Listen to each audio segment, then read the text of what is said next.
सोचिए इनकी मानसिकता क्या है। बेहतर चीज इनको नहीं शेयर करना है, इनको गलत चीजों को शेयर करना है, क्योंकि जातिगत कार्ड खेल के चाहते हैं कि खेसारी को डिस्टर्ब करें। मेरे वाइफ का वीडियो डालकर उसके ऊपर गंदे गाने लगा देते हैं। मंदिर मस्जिद बनाकर लोगों को कितना रोजगार दोगे आप? श्रद्धा दिल में होता है किसी भगवान के लिए, मंदिर में भगवान नहीं होता है, हमारे दिल में होता है। आपने उनका बयान सुना हो गया, माननीय आदित्यनाथ योगी जी के सामने बोल रहे हैं कि तुम लोग अगर यहाँ पे जलोगे गोरखपुर में तो सीधे स्वर्ग में जाओगे। तो वो जीते जी आपको कुछ नहीं देंगे, मरने के बाद का प्रोसीजर उनका जो है वो बहुत प्यारा होता है। सबसे पहले मेरे देशवासियों को और छपरा की जनता को मेरी तरफ से छठ की ढेर सारी शुभकामना। और मैं छठ के हर उस घाट पे जाने के लिए इच्छुक था, बट मैं इसलिए नहीं जा रहा हूं कि जाने के बाद सेल्फी के लिए बहुत सारी प्रॉब्लम होती है, हंगामा होता है, और मेरे जाने की वजह से हो सकता है जो व्रती लोगों को बहुत ज़्यादा आहत भी पहुंचेगी कि ये आए और वोट के लिए आए, तो मुझे अच्छा नहीं लगता। इसीलिए श्रद्धा तो बहुत है, बट सिर्फ सेल्फी की वजह से कुछ हंगामा ना हो जाए, कुछ प्रॉब्लम ना हो जाए, इसलिए मैं घाट पे नहीं जा रहा हूँ, ताकि जो भी व्रत किए हुए हैं लोग हैं उनको परेशानी हो। तो उसके लिए थोड़ा सा मुझे माफ़ कर दीजिएगा, नहीं तो मैं ज़रूर आता। अभी छोटे कुमार जो बीजेपी प्रत्याशी उन्होंने अपने आईडी वीडियो पोस्ट किया जिसमें गाली गलौज किया जा रहा है, बता दें कि आरजेडी के नेताओं के द्वारा किया गया है। और फिर देख लीजिए वीडियो में जंगल आ जाएगा। अब यही तो मैं भी समझ नहीं पा रहा हूँ कि प्रत्याशी लोग चुनाव जीतने के लिए इतने हद तक गिर सकते हैं कि अपने ही लोगों से वीडियो बनवा के और अपने ही आईडी पे शेयर करते हैं। तो सोचिए इनकी मानसिकता क्या है। बेहतर चीज इनको नहीं शेयर करना है, इनको गलत चीजों को शेयर करना है, क्योंकि ये जातिगत कार्ड खेल के चाहते हैं कि खेसारी को डिस्टर्ब करें। बट देखिए सबसे बड़ी चीज है कि मुझसे इससे फर्क नहीं पड़ता है। आज के लोग समझदार हैं इस बात को, क्योंकि देखिए अपने आईडी से एक प्रत्याशी होकर और इतने भड़काऊ चीजों को आप शेयर कर रहे हैं। वो खड़ा है चुनाव में कि खेसारी लाल यादव खड़ा है। कहीं ना कहीं देखिए छपरा की जनता मुझ पे विश्वास जता रही है। आज मैं कहाँ गया था, नैनी नैनी फकुली गया था, जहाँ पे सिक्का से तौला गया। सिक्का से नैनी फकुली में वहाँ सारे के सारे लोग राजपूत समाज के लोग हैं। हमारा बिक्की भाई वहाँ के बहुत अच्छे इंसान हैं, उन्होंने मुझे सिक्का से तौला। तो मैं जातिगत इंसान हूं ही नहीं, और ना ही मेरे अंदर कभी जातिगत बात आएगी। तो हर समाज के लोग माने कहीं ना कहीं मुझे प्यार करते हैं। मैं अभी गया था एक राम समाज में, वहां के लोगों के घर पे मैं खुद ही साग रोटी खाया, क्योंकि मेरे लिए कोई जाति मायने रखता ही नहीं है। तो जो आदमी ये वीडियो बनाया है वो चुनाव तो लड़ नहीं रहा है, वो तो मैं लड़ रहा हूं। मुझे छपरा को कैसे बेहतर करना है ये मेरी सोच है, उसकी सोच तो है नहीं। अब आप उसकी सोच से मेरे सोच को करेंगे, मुझे चलाना है छपरा को, मुझे बेहतर बनाना है छपरा को, क्योंकि छपरा मेरा सपना है कि मेरा छपरा बेहतर हो। लेकिन लोग चुनाव जीतने के लिए किस हद तक जा रहे हैं। अब इतने हद तक जा रहे हैं कि मेरे वाइफ का वीडियो डालकर उसके ऊपर गंदे गाने लगा देते हैं। अब सोचिए कि अब उनके लिए मैं क्या बोलूं। उनके लिए मुझे कुछ बोलना चाहिए, बट नहीं। देखिए राजनीति मुझे पता था कि बेहतर चीज है। यहाँ पे आपको लोगों के दिल पे राज, माने राजनेता मतलब क्या होता है? राज का एक नेता होता है, उसको दायित्व दिया जाता है क्योंकि अपने राज्य का ख्याल रखे। तो मेरे कहने का मतलब है कि उल्टा सीधा ऐसे आप लोग मत करिए और जातिगत भड़काऊ मत करिए। एक तो धर्म के नाम पे आपको वोट लेना है, फिर जातिगत करके वोट लेना है। हमारे कहने का मतलब कि ये सही नहीं लग रहा है मुझे। ये सब कार्ड खेलकर चुनाव जीतने का मतलब नहीं है। आप अपने ही लोगों से वीडियो बनवाओ और अपने ही आईडी पे शेयर करो। बेहतर चीज भी शेयर किया जा सकता है।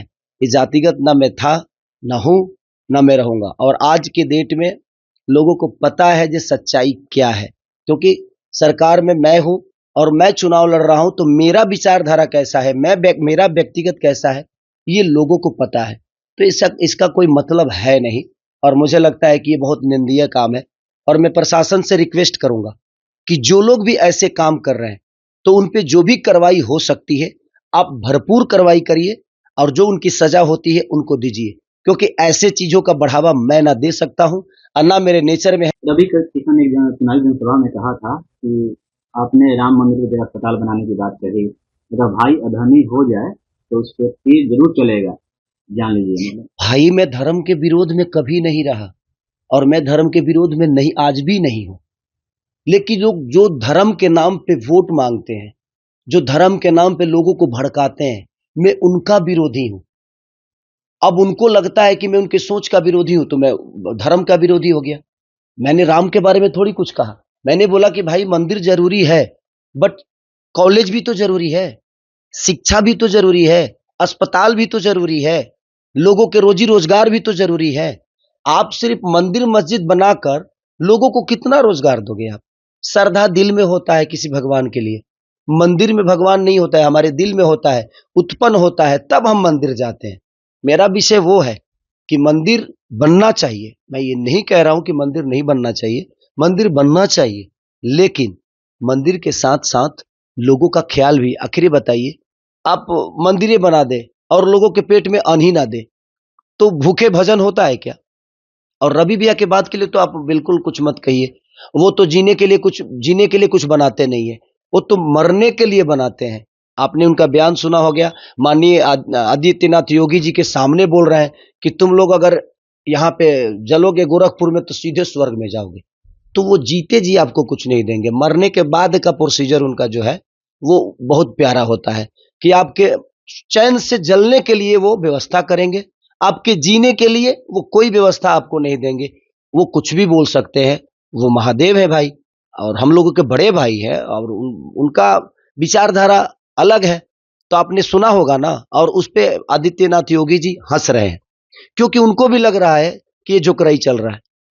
कौन आदमी बताइए मरने के बाद ये सोचता है कि मैं जलूंगा तो गोरखपुर में जलूंगा तो स्वर्ग बन जाऊंगा? ऐसा तो नहीं कि वो स्वर्ग का सीढ़ी है, उन्होंने जलने के लिए वो चीता बनाया है कि स्वर्ग का सीढ़ी बना दिया है? रावण तो स्वर्ग का सीढ़ी बना नहीं पाया, लेकिन हमारे रवि भैया ने स्वर्ग की सीढ़ी गोरखपुर में बना दी है। अब जिसको जलना है आप उस स्वर्ग के सीढ़ी पे जाकर बैठो, आप जलोगे सीधे स्वर्ग में चले जाओगे। तो छोड़िए, वो बड़े भाई है भाई, वो कुछ भी बोल सकते हैं। पिछला विधानसभा में चिराग पासवान नीतीश कुमार के सामने विरोध में थे। इस बार नीतीश कुमार के घर गए हैं, खन्ना के प्रसाद खाएं, क्या कैसे देखते हैं आप इसे? बहुत अच्छी बात है। ऐसे हर आदमी को एक दूसरे के साथ रहना चाहिए और मैं हमेशा कहूंगा कि हर आदमी मिल के रहे। पार्टी अलग चीज हो गई, व्यक्तिगत रिलेशन अलग चीज हो गया, व्यवहार अलग चीजें हो गई।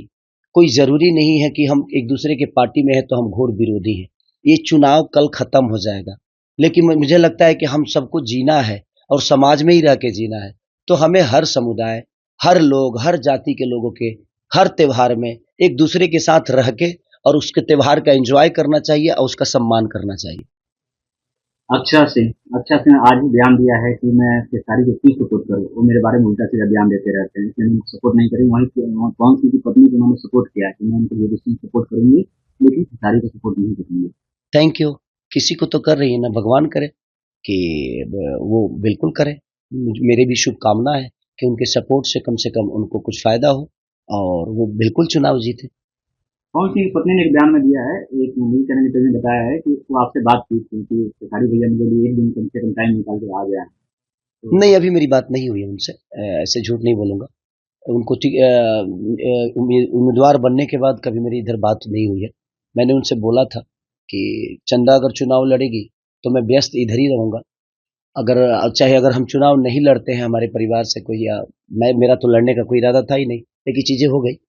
बट मैं बोला था कि अगर चंदा लड़ेगी तो मैं आपके पास जरूर आऊंगा। लेकिन तो मैं अभी अभी खुद ही परेशान हूँ, खुद ही भागना, यहाँ जाना वहां जाना, इनसे मिलना, क्योंकि बिल्कुल मेरे लिए नया चीज है और नया चीज में मुझे हर आदमी को जानना जरूरी है, हर समुदाय को जानना जरूरी है, हर सभा में जाना जरूरी है, हर लोगों से आशीर्वाद लेना जरूरी है। तो मैं खुद ही, आप देख ही रहे हैं, आप तो छपरा में पूरे हिंदुस्तान की मीडिया आके बैठी है, सब लोग देख रहे हैं कि मेरा शेड्यूल कितना बिजी है, कि मैं 3 बजे सुबह में आता हूँ, अभी आपको देख के फिर कहीं निकलना है। तो बहुत सारी चीजें हैं, बट प्रयास करूंगा कि टाइम निकाल के अगर टाइम मिलता है तो उनके लिए जरूर हेल्प करूं। अभी कल आपने एक जनसभा में कहा था, चुनावी जनसभा में, कि मोदी जी छपरा आ रहे हैं, कभी नहीं आए थे।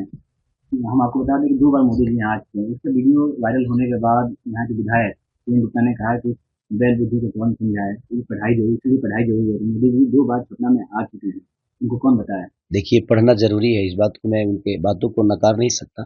शिक्षा जरूरी है, लेकिन शिक्षा खुद के लिए जरूरी नहीं है, समाज के लिए भी जरूरी है। आप शिक्षा और पढ़ कर किए क्या? 10 साल तो आपको मिला छपरा, बट आज तक विधानसभा में आपने छपरा के लिए कोई बात कही है तो बता दीजिए। छपरा के लिए लड़े हैं तो बता दीजिए, छपरा के लोगों का प्रॉब्लम सॉल्व करने के लिए आपने कुछ किया है तो बता दीजिए। 10 साल में तो बच्चा बच्चा से आदमी बड़ा हो जाता है, 5वीं क्लास में चला जाता है 10 साल का बच्चा।